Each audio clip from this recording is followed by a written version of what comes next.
back to the old days, the government won't let you. You know, they say you got to pay with the credit card or debit card, or we don't take your checks anymore, or something, right? You can't go back to the old days. I'm sorry. But anyway, let's. You know, there was one time in the Bible where some people tried to ask Jesus a bunch of questions, and they were talking about resurrection. Whose wife's this got to get this? You know, who's going to have this wife? Because they had 7 people that married the same woman, or something like that. And then he says he used a really simple little phrase out of the Old Testament. He said, "Haven't you ever read where it says, 'I am the God of Abraham, and the God of Isaac, and the God of Jacob'?" And then he said something really interesting. He says, "He's not the God of the dead." And they're all looking at him with their mouths open. You mean Abraham, Isaac, and Jacob, as far as God is concerned, they're alive.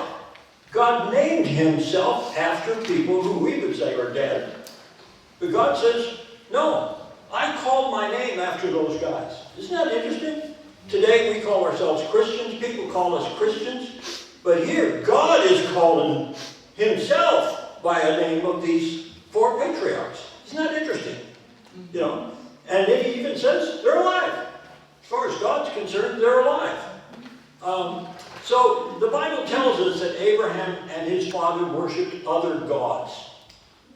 Well, so to start with, Abraham was a pagan. Right? And yet God called him. Now why did he call him pagan? Well, was he better than the other pagans? God had a plan. And we don't know why he got that plan, but we know from where we are today that the plan was successful because Jesus came to a country that didn't worship planet gods, right? And he was born into a family that worshiped God. He couldn't have been born into a pagan family. How could the Son of God, who's perfectly sinless, end up in a pagan family that worshiped? We had a missionary guy came here from India one time, and he said his mother taught them how to worship snakes. You know? Well, that would be scary, wouldn't it? But, God promised this man, all the families of the earth shall be blessed because of you. And he promised him, I will curse those who curse you and bless those who bless you. Well, that's a pretty good one, isn't it? And he says, I will make your name great, and I'm going to give you this land. And Abraham believed it. And it changed Abraham's life. And it's interesting, the only people we know in antiquity that worshiped God in that era where Abraham lived were Abraham and his family, or people who were associated with Abraham or knew him. Like Abraham's servant, right? He says, go and get me a wife for my son. And what does the guy do? He prays. How did he know how to pray? I think he learned it from Abraham, don't you? Yeah. So God was successful in his plan. And I've got a screen here I'm looking at. You can't see it. But anyway, this is a cylinder seal. A cylinder seal is like you roll it on a piece of clay, right? And this is a Sumerian cylinder seal. And all of the planet gods are lined up on the horizon. Not all of them, but a bunch of them. There's 4 of them here, 5 of them. And the sun god is coming up between 2 mountains. And you can see he's got the light coming around him. And he's got a knife in his hand. And then Venus is standing right next to him, and she's got a long one arm out there waving, looks like a bunch of dates or something, right?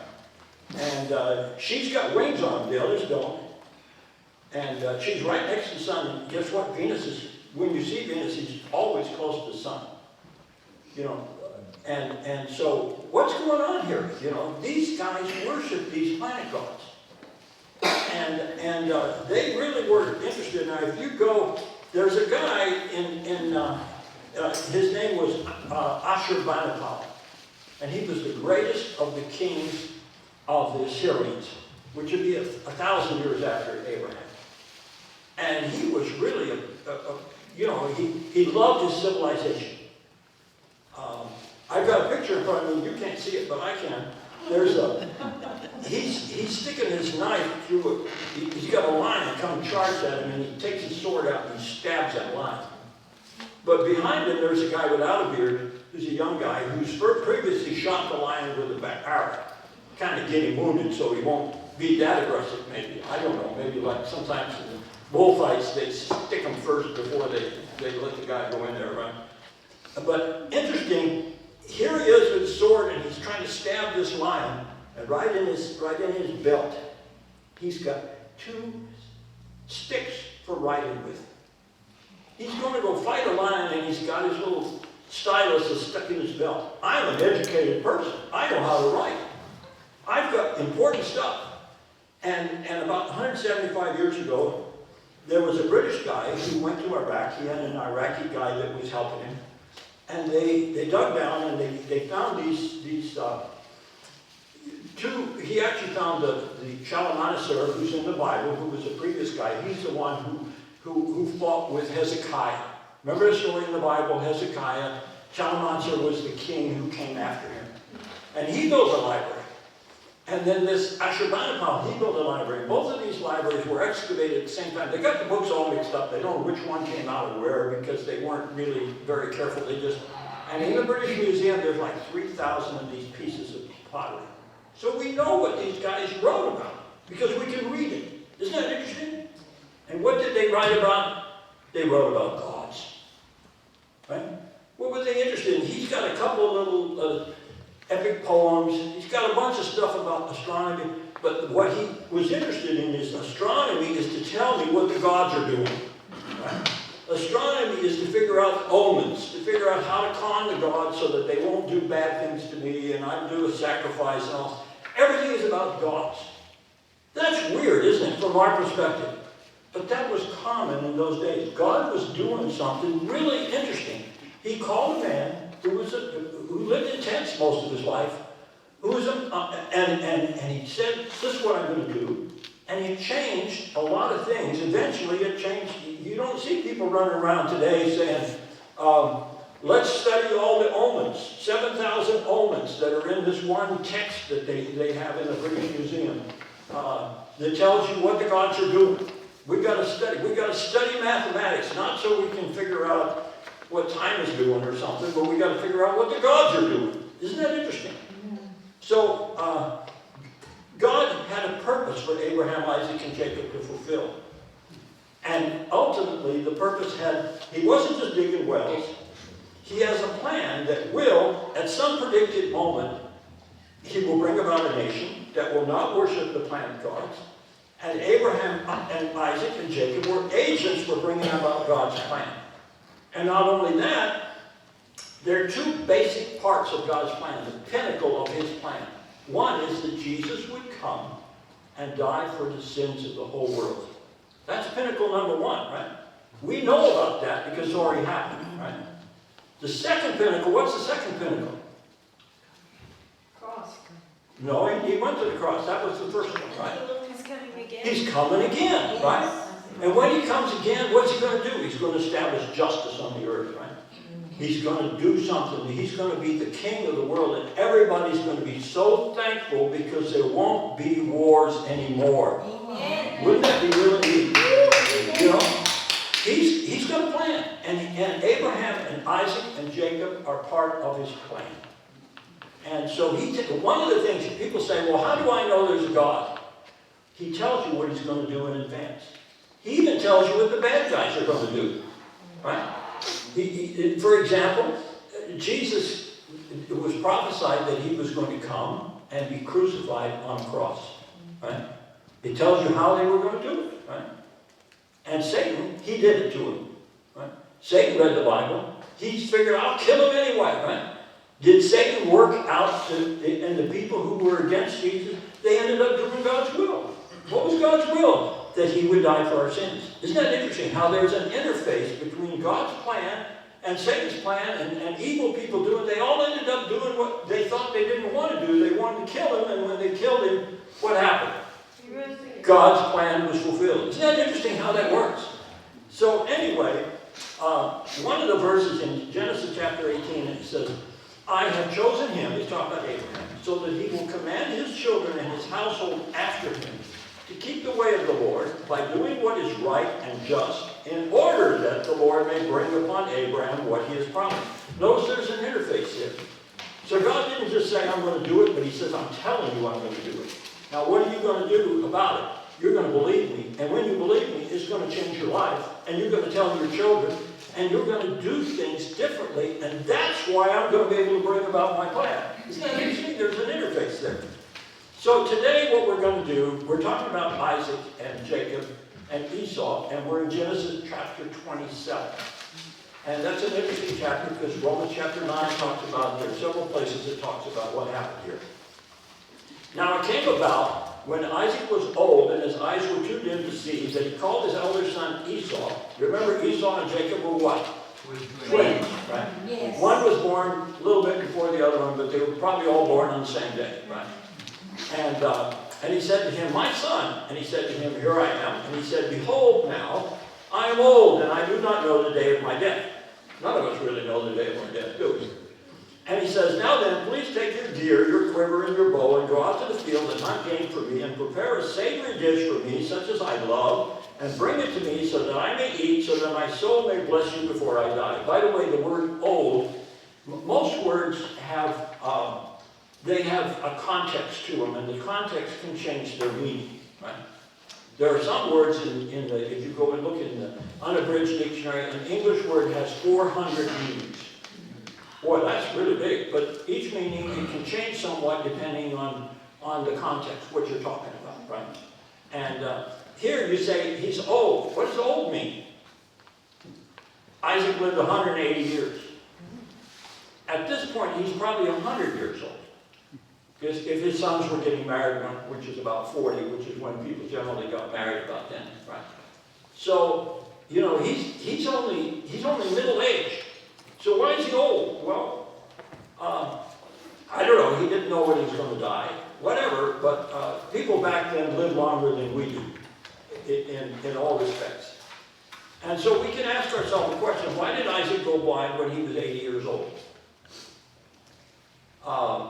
Or 100 years old, or whatever age he was when this happened. He had 80 years left to live, put it that way. There's the statement in the Bible says, Satan said to God, you put a hedge around Job. You put a hedge around him. You protected him. Nothing bad has happened to him. His family's doing good. He's rich. He's got everything. He's got good health. He's prosperous. Everybody admires him. He's like the king of his village, you know. And he said, let me get after that guy. And if I get after him and I mess with him, you know what's going to happen? He's going to curse you to your face because his faith won't work. You think Job's faith worked? Even though he got into trouble, right? Because he said, though he slay me, yet will I trust in him. That's a pretty good statement, isn't it? So I think Job ended up doing pretty well out of it, even though Satan sent people after him and tried to get him to think that it was God that was doing it to him. We don't know why. If the book of Job didn't tell us, we wouldn't know why it happened. We wouldn't know that, and we don't really know why Isaac got blind. You know, there's a verse in Ecclesiastes that says this: whoever digs a pit may fall into it. You do something, it could hurt you, right? Whoever breaks through a wall may be bitten by a snake. Whoever quarries stones may be injured by them. Whoever splits logs may be endangered by them. When you work, can you get hurt? Yeah. Right. I've got a blue thing on my finger because I get hurt. Right. And if the axe is dull and its edge unsharpened, more strength is needed, but skill will bring success. So there are things that happen. Everything that happens to you as a believer is not necessarily that God said, let's make it happen to you. There are bad things. People can rob you. People can do nasty. They can do things to your property. They can, you know, there's lots of things that are happening. God has a plan, and his plan will succeed even though bad things are happening. And so think about, I don't know how Isaac got blind, but he lived in a desert, and there's lots of sandstorms and stuff like that. I don't know, but there is an animal that lives in the desert. I got a picture of it in front of me, and you don't.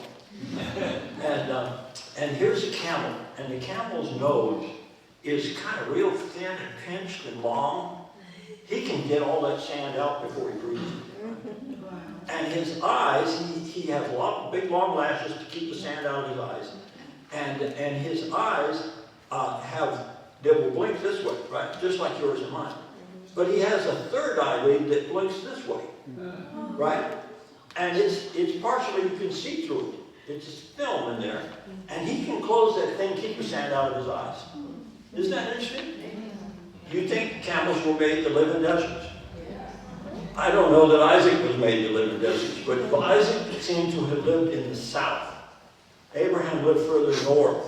Most of Isaac's life, what we read about him, he's in the south, in the desert areas. Right? I don't know why he got blind, but he's blind. And it doesn't mean God did it. But here he is, he's sitting there, and he doesn't know when he's going to die. And if you're blind, what are you going to do? Everybody's going to have to feed you. They're going to have to take care of you. You know, he's basically an invalid, right? But Rebekah was listening. That's verse 5. And Rebekah was listening while Isaac spoke to his son Esau. Remember, Rebekah came from Haran up there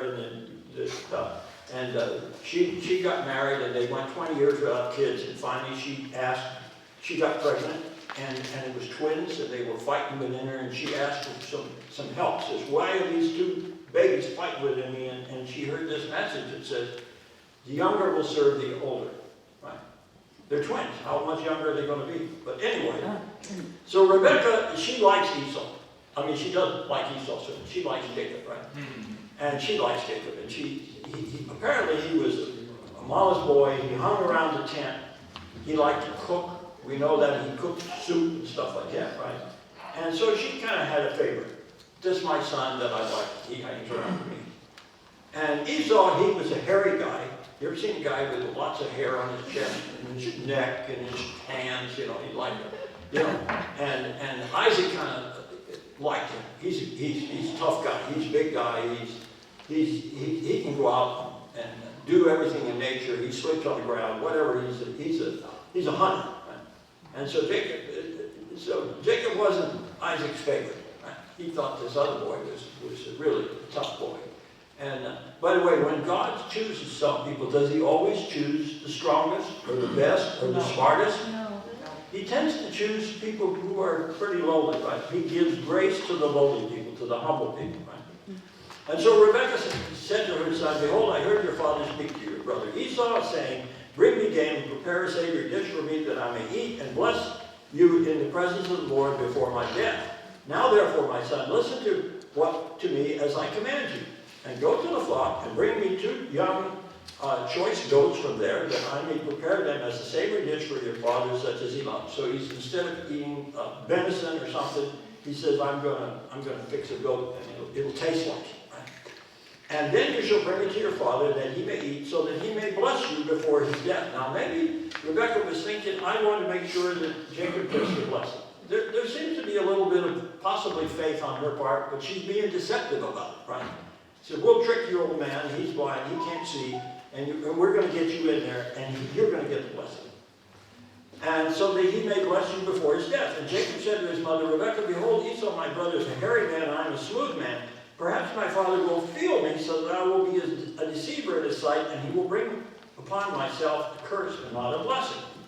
But his mother said to him, "Your curse be on me, my son. Only obey my voice, and go get them for me." So he went and got them, and brought them to his mother, and his mother made savory food as his father loved. And then Rebekah took the choice garments of Esau, her eldest son, which was with her in the house. By the way, they weren't apparently living in a tent at that point, right?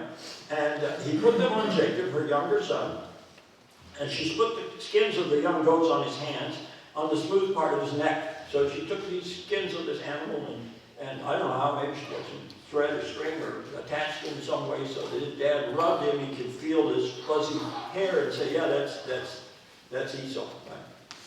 And she gave the savory food and the bread which she had made into the hand of her son Jacob. And then he came to his father and said, "My father." And he said, "Here I am. Who are you, my son?" And Jacob said to his father, "I am Esau, your firstborn. I have done as you told me. Get up, please sit and eat of my game, that you may bless me." And Isaac said to his son, "How is it that you have it so quickly, my son?" And he said, "Because the Lord your God caused it to happen." Right? So he's being a little deceptive, isn't he? Right? He's playing this little game, right? And then Isaac said to Jacob, please come close that I may feel you, my son, whether you're really my son Esau or not. So his ears apparently haven't degenerated. He's listening to that voice and he said, that won't sound like Esau. Right? It sounds like Jacob. He says, I need to find out whether you really are. Right? So he felt him and he said, the voice is the voice of Jacob and the hands are the hands of Esau. So that convinced him. So Rebekah had played a trick on her husband. And, this was part of the little game they're playing.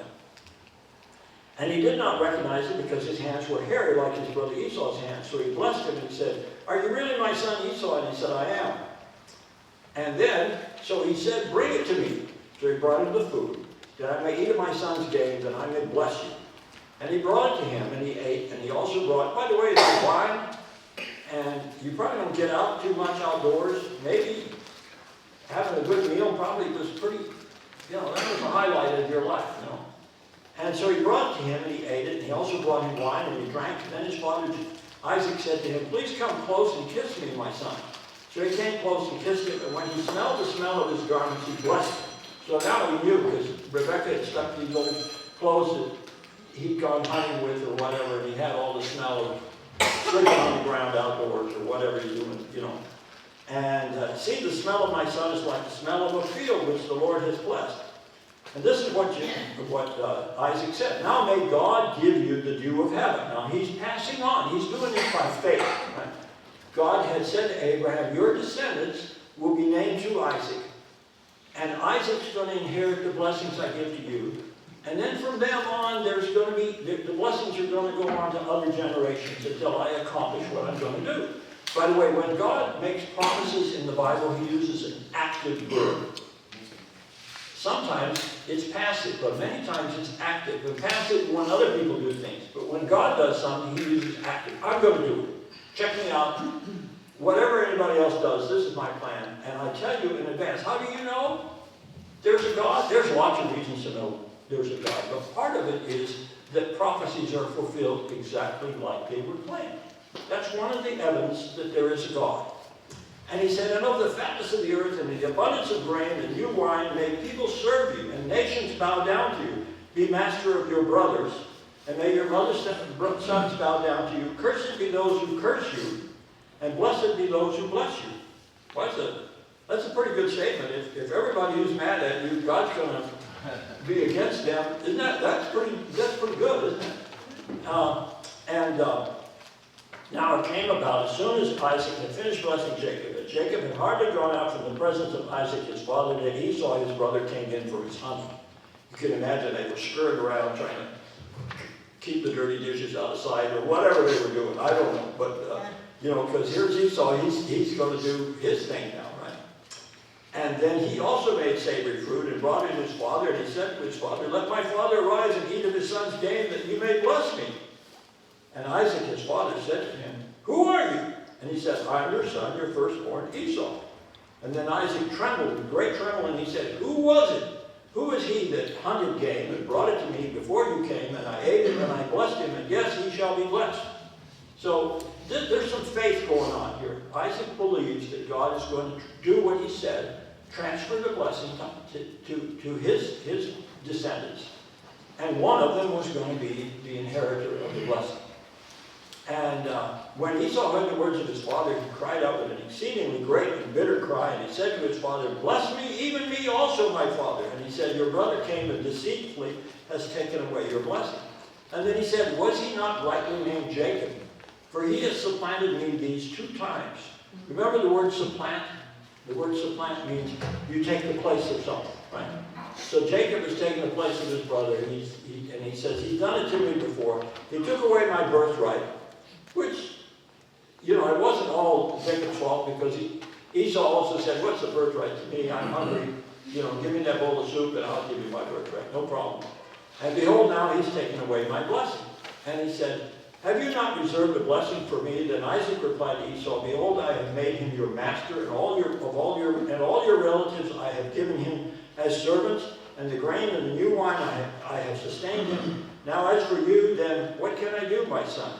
And Esau said to his father, you have only one blessing, my father. Bless me, even me also. "O my father." And so Esau lifted up his voice and wept. And then Isaac his father answered and said to him, "Behold, away from the fertility of the earth shall be your dwelling, away from the dew of heaven from above.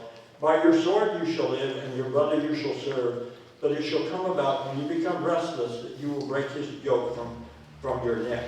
By the way, those things were pretty prophetic. Esau ended up being in the desert country to the east. And they did have conflicts with Israel over the years, and there were wars between them, and there were times when Esau's descendants would fight with the Israelites, who, remember, Jacob's name eventually was changed to Israel, right? So when you read, if you go in and read the newspaper and you say, Israel's fighting in Hamas, who are they talking about? Jacob's descendants are fighting in Hamas, right?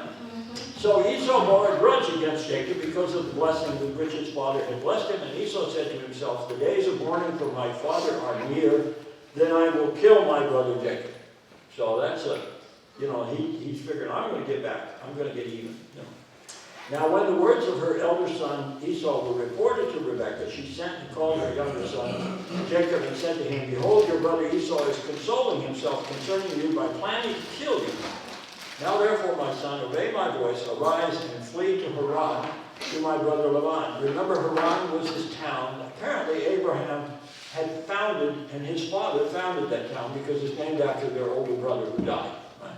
And it was up there, right on the border between what is today Turkey and Syria. Right? And it's still there. The town is there. It had water, had a little stream next to it, and while Abraham and his father lived there, they got kind of rich because it was a nice place to live. Right? They were able to, and stay with him for a few days until your brother's fury subsides, until your brother's anger against you subsides, and he forgets what you did to him. Then I will send and get you from there. Why should I be bereaved of you both in one day? By the way, we never read about Rebekah after this in the Bible. Right? We don't know whether she lived long enough to see Jacob come back. But she's sending him, says, "Go up to my brother's house and go live with him for a while, and maybe Esau will forget that he wants to kill you." And so Rebekah said to Isaac, "I'm tired of living because of the daughters of Heth." Now the daughters of Heth were Canaanite people who lived in the land, right, at that point. There were several tribes that lived in that land. And if Jacob takes a wife from the daughters of Heth like these, from the daughters of the land, what good will my life be to me? Now, Esau had married two girls. They were both Canaanite girls, and they were a pain in the neck, whatever their problem was. They weren't as bad as Canaanites were some generations later, but they were bad people. And she said, I can't take it any longer. So, okay, God predicted that Esau would serve Jacob even before they were born. Right? And now, did God instigate Rebekah and Jacob to deceive Isaac? Did God say to them, hey, in order to bring about my plan, you need to go in there and deceive your old dad? How do you know God didn't do that? God never does anything wrong, does he? He never tempts anyone to evil. His judgments are always right. He can make a decree that those who don't want his truth will deceive themselves. That's a perfectly legitimate decree for him, but he didn't do it. They did it to themselves, right? God is not a deceiver. He never instigates evil. He never tempts anyone to wrong. So whatever that's happened here, Rebekah and her son, they did it on their own. And it doesn't mean that God could have done it in other ways that he would have taken care of Jacob, but this is their plan, and they did it their way. Right? So let's go to Romans chapter 9. Romans chapter 9 is a very interesting chapter because it deals with this very issue, and maybe we can learn something out of it. Romans 9:6 says, "But it is not as though the word of God has failed, for they are not all Israel who are descendants from Israel, nor are they all children because they are Abraham's descendants, but through Isaac your descendants will be named." In other words, Isaac, really what he's talking about is through Christ, right? Eventually. That is, it is not the children of the flesh who are children of God, but the children of the promise are regarded as descendants. Are you a child of the promise if you trusted Jesus? Right? You are called a child of God because of your faith in Jesus. For this is the word of promise. At this predicted point, I will come and Sarah will have a son. Actually, in the Hebrew, it says at the season of life. In other words, after she is pregnant for a while, she's going to have a son. And not only this, but there was Rebekah also when she had conceived twins by one man, your father Isaac. For through the twins, though the twins had not yet born and had done nothing, good or bad, so that God's purpose according to his choice would stand, not because of works, but because of him who calls, it was said to her, the older will serve the younger. So there was a purpose in this. God says, I want people to know that people that I care about, they didn't work for it. I chose them. Right? And just as it's written, Jacob I loved, Esau I hated. What should we say then? There's no injustice with God, is there? May it never be. For he said to Moses, I will have mercy on whom I have mercy, and I will have compassion on whom I have compassion. So then, it does not depend on the man who wills or the man who runs, but on God who has mercy. For the scripture says to Pharaoh, for this very purpose I raised you up, to demonstrate my power to you, that my name might be proclaimed throughout the whole world. Do you remember Pharaoh? Moses went up to Pharaoh, and he did all these miracles, right? And every time he did a miracle, what did Pharaoh do? He hardened his heart, right? Did God start it? I think he did it. Pharaoh started it, but eventually God said, okay, you're going to be that way. We're going to cement it in place. You're going to be a hard-hearted guy, and I'm going to prove something of my power against you because you're hard-hearted. So it doesn't mean so then he has mercy on whom he desires, and he hardens. By the way, the word hardens there, it means he continues to harden. In other words, it's a progression. Doesn't mean he wasn't responsible for his hardening, but he progressed the hardening, whom he desires. And you will say to me then, why does he still find fault? For who resists? And that means actively and once and for all resist his will. You don't. People resist his will because they don't like him. They don't want his plans. On the contrary, who are you, O man, who answers back to God? The thing molded will not say to the molder, why did you make me like this, will it? Nor did the potter have a right, or does the potter have the right over the clay to make from the same lump one vessel for honorable use and another for common use? So then he has mercy on whom he desires, and he hardens whom he desires. Now that's a tough statement. People will say, he did it. You know, he made me hard, and he wouldn't let me get saved, and it was his fault, right? I would suggest to you, and Paul says here, why then does he still find fault? Who can resist his will? On the contrary, who are you, O man, who answers back to God? The thing molded would not say to the molder, why did you make me like this, will it? Or the potter had the right over the clay to make from the same lump. So then, what if God, though willing to demonstrate his wrath and to make his power known, endured with much patience, the vessels of wrath prepared for destruction? And he did so to make known the riches of his glory upon vessels of mercy which he prepared beforehand for glory. Even us, whom he's also called, not from among the Jews only, but among the Gentiles. As he says in Hosea, what shall we say then? That the Gentiles who did not pursue righteousness attained righteousness, even the righteousness which is by faith. That's an important point that Paul is making. How did Gentiles get saved? They weren't from the descendants of Isaac or Jacob or anybody. You know, they're Gentiles. They were formerly pagans, right?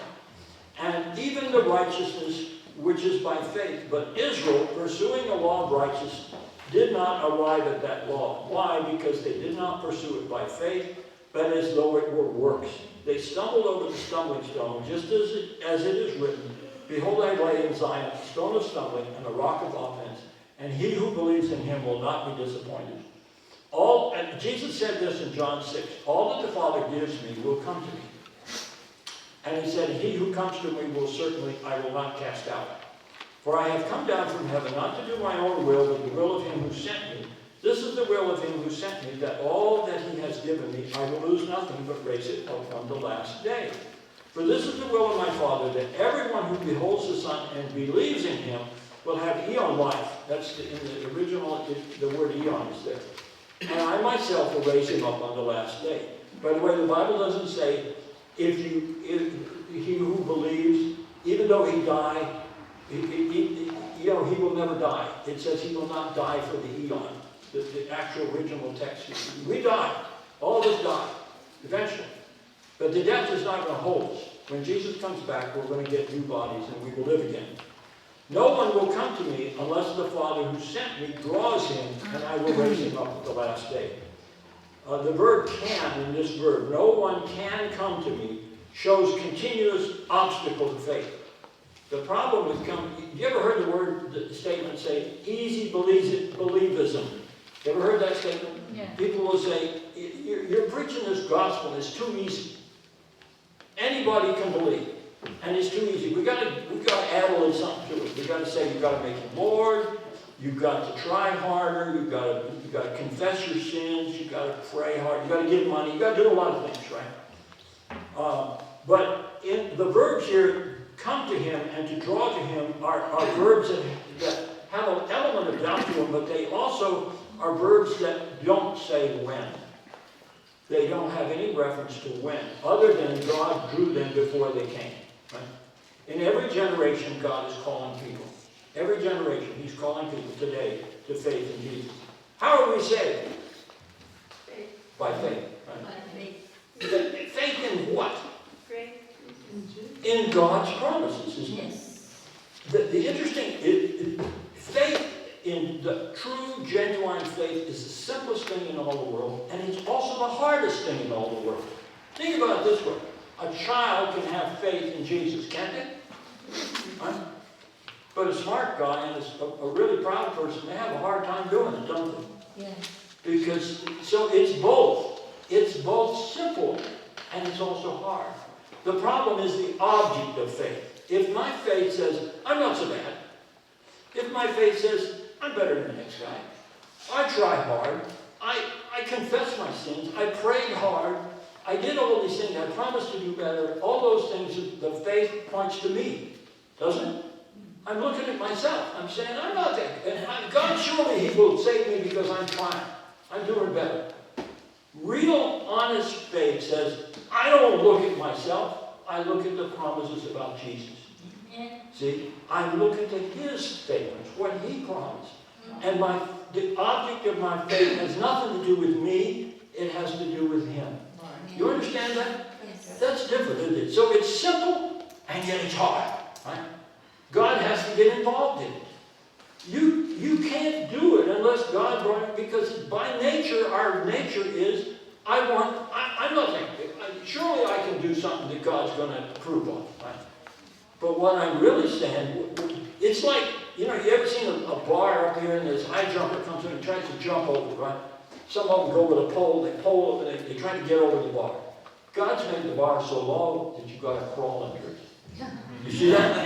Yeah. You've got to crawl under it. What are you going to do? You've got to come and say, I don't have any right to be saved. I am a sinner.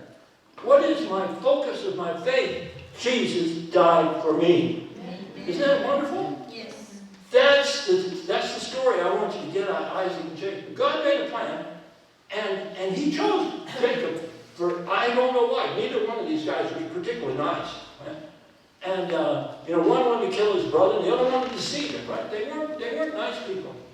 So the object of true saving faith is God's promises, and nothing else. We can't add to it. If you add to it, you're in trouble. Right?